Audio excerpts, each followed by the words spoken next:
Good afternoon, and thank you so much for joining us here on 9 News Plus. I'm Chris Bianchi, and today we've got a special guest to discuss COVID-19, specifically here in the state of Colorado, and specifically targeting and speaking about the Hispanic community and what's going on with COVID in both of those. Now, today we're chatting with Dr. Ricardo González-Fisher, a medical expert with Servicios de la Raza. And if you have a question in either English or in Spanish for Dr. Ricardo González-Fisher, please email me at chris.bianchi@9news.com. I'll make sure that it is answered either this week or in future episodes. That said, we're going to start things off in Spanish. Hola y buenas tardes a todos. Vamos a hablar sobre el COVID-19 en la comunidad hispana en Colorado en español con el doctor Ricardo González-Fisher con Servicios de la Raza. Además, si necesitas esta información en inglés, lo tendremos en más o menos 5 minutos, pero ahora empezaremos como siempre en español. Y si tiene alguna pregunta en español, por favor, envíamelo a chris.bianchi@9news.com. Y con eso, doctor, bienvenidos. Y hoy queremos hablar un poco en lo que sucede si contrae COVID y los tratamientos disponibles para las personas. Si contrae COVID, ¿cuáles son los mejores tratamientos disponibles y quién debe tomarlos? Gracias por la pregunta, Chris. Y sí, estamos en una etapa muy diferente. Estamos siendo testigos de la historia. Hemos estado viviendo durante los últimos 3 años, 2 años y ya casi 3, muchos cambios con relación a la pandemia. Hace 1 año y medio, no hubiéramos esperado poder hablar de que esto se podía tratar como una enfermedad. Actualmente tenemos diferentes opciones de tratamientos. Tenemos tratamientos intravenosos que se estaban usando hace 2 años ya, como los anticuerpos monoclonales. Tenemos antivirales, aparte de los anticuerpos monoclonales, que son sustancias que se crean en el laboratorio que forman anticuerpos para ir a atacar al virus.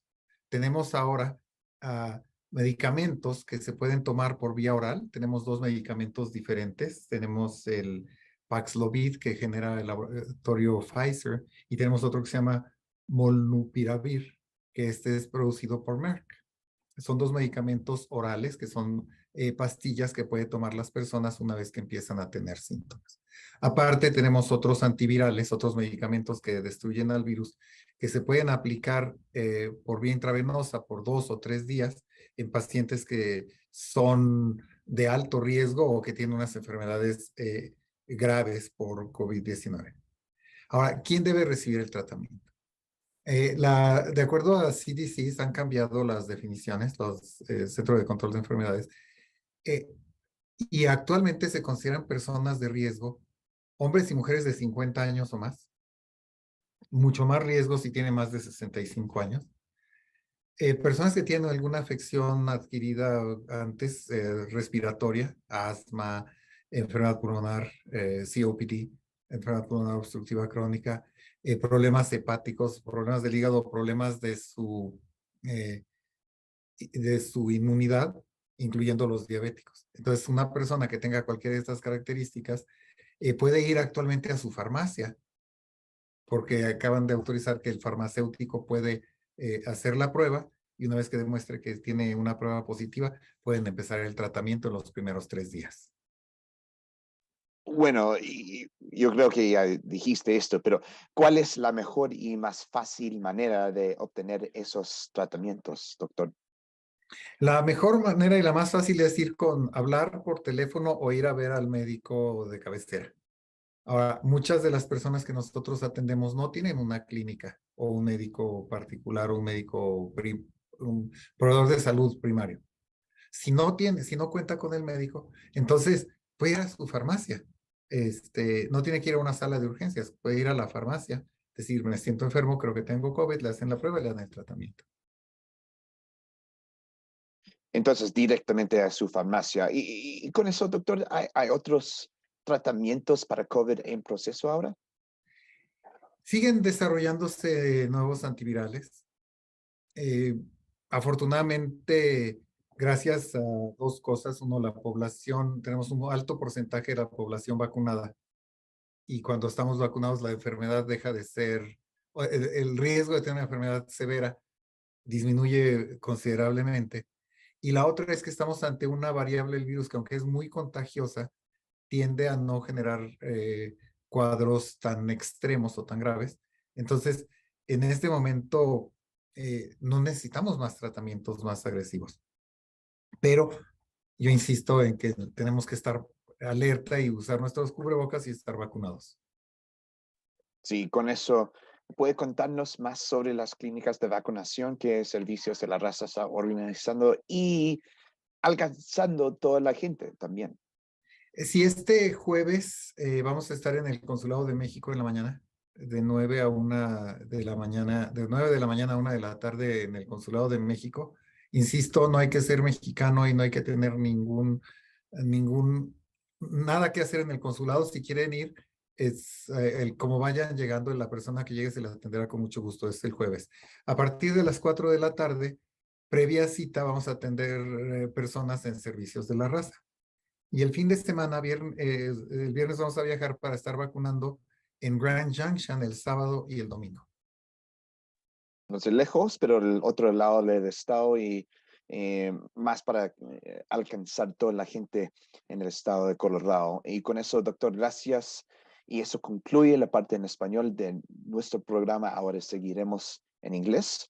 So with that said, as we flip things on over to English, Doctor, I want to start things off by asking you on a bit more about what happens when you get COVID and available treatments that might be out there. If you get COVID, what are the best treatments available and who should also take those? Yeah, we were talking a while ago in Spanish, but it's been a long period now, close to 3 years since we started to go through this pandemic. And perhaps we will not remember, although we are witnesses of history, that at the beginning, we never thought we were going to have a treatment for this. Then we started to use monoclonal antibodies, which are still available. These are antibodies that are created in the lab that will react to certain parts of the virus. And those have to be infused through an IV injection in specific sites. Recently, we have been using combinations of antivirals. These are medications that will block the replication of the virus inside of our body. And we have 2 oral medications right now, which is our Paxlovid, which is produced by Pfizer, and their one is called molnupiravir, which is produced by Merck. These are oral medications, so you can, if you start to have symptoms and you're high risk, you can go and get these medications. You just need to test and treat. In the first 3 days, you get tested, you get the medication, and you can take oral medication that will mitigate the symptoms and will end the disease faster for people. There are also some antivirals that need to be applied in your vein, and these should be applied, are used in the hospital for an infusion that will last 2 or 3 days for people who have severe disease. So now we're on the other side of the condition, because now we have a way to treat a lot of cases. Thank you, doctor, for that. And what's the best and easiest way to get some of those treatments that you just mentioned? We have this policy now that's test and treat, and the pharmacists have been authorized to prescribe this medication. It's very rare that pharmacists get this privilege. So now the best way to do this, you don't need an appointment most of the time, is just go to your pharmacy, ask to get tested, and ask them to give you the prescription. And I think that this is the best way to do it. If you have a primary care physician or a clinic, or you are a person who needs a medical provider for a chronic disease, then call your provider and they will tell you what to do. Good information. Are there any other treatments for COVID that you know of that are in the works right now? They're working on more antivirals, and we will have our antivirals that are going to be more effective and will have less side effects in the future. But right now we're on a little sort of a honeymoon for two reasons. And one is that people have been vaccinated. We have a high rate of vaccinated people in the United States. So the transmission isn't as uh, much as it could be.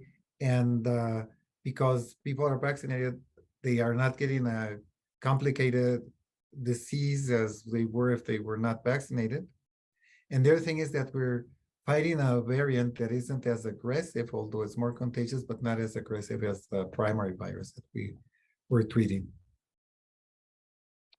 And finally, can you tell us about the vaccine clinics that Servicios de la Raza is organizing, and also about some of your efforts to try and reach the full population? Yes, and I would like to call our viewers into coming to our vaccine clinics. We really need to be vaccinated. We don't know when there's going to be a shift in the virus and people can, and we're going to be fighting a virus that is going to be more aggressive towards that. So we know that vaccines work and they're safe. So please, if you're not vaccinated, it's a good time to think about it and come to get a vaccine. We are going to be at the Mexican consulate on Thursday from 9 to 1. No appointed needed. You don't need to be Mexican and you don't have to have any business at the consulate. If you just want to walk in to get a vaccine, we'll be there and we will be very happy to serve you. At Servicios de la Raza at 4 o'clock, we start our afternoon clinic from 4 to 6, 4 to 8, depending on how many people we have. We want people to call so we can schedule them in the afternoon. And then on the weekend, we're going to be traveling to Grand Junction, and in Grand Junction, we're going to have vaccine clinics on Saturday and Sunday. A lot of great options, not only here in Denver, but also in Grand Junction, and as always across the state. Doctor, we really appreciate your efforts and everything that Servicios de la Raza is doing to try and vaccinate as many people as possible. Well, thank you. This is what we do, and we have a passion for serving, and we'll keep on doing it as we are needed. Absolutely. And by the way, if you do have a question, again, either English or in Spanish, for Dr. Ricardo González-Fisher, please email me at chris.bianchi@9news.com, and I'll make sure it's answered in future weeks. But that will do it for this week's look at COVID-19 in the Hispanic community here in Colorado. Gracias a todos. Thanks to everyone, and we'll see you right back here next week. Thank you.